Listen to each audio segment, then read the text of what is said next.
আজকে মিশরের সাথে আর্জেন্টিনার খেলা, মনে করো আর্জেন্টিনা মিশরের কাছে হেরে গেল, তাহলে কি ব্রাজিলের এই আবাল মার্কা সাপোর্টারের মতো কি তুমিও আত্মহত্যা করবা?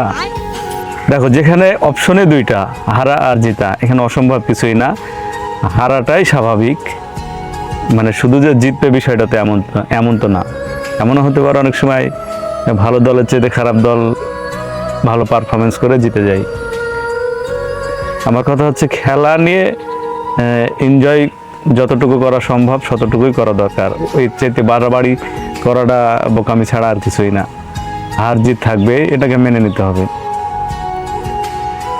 খেলায় পছন্দের দল হেরেছে তার মানে নিজের জীবন শেষ করে দেওয়া, এটা আবালপুনামু ছাড়া আর কিছুই না। ক্ষণিকের জন্য মন খারাপ হতে পারে, যেহেতু প্রিয় দল হেরেছে, ওতে আবেগের বশে এইসব কাজগুলো করে ফেলি। আসলে খেলা হচ্ছে মজা নেওয়ার জিনিস। আপনি আপনার ফ্রেন্ডের সাথে হয়তো তর্কের সীমারেখার ভিতরে থেকে তর্ক করতে পারেন, তার বেশি কিছু নয়। সম্পর্ক নষ্ট হবে এমন কিছু করা যাবে না, আর নিজের কোনো ক্ষতি তো করাই যাবে না। এই জিনিসগুলো মাথায় রাখা দরকার। আর আনন্দের সাথে খেলা উপভোগ করার চিন্তা ভাবনা সবারই হয়তো। তো দেখা যাক আজকে আর্জেন্টিনাকে মিশর হারাতে পারে কিনা।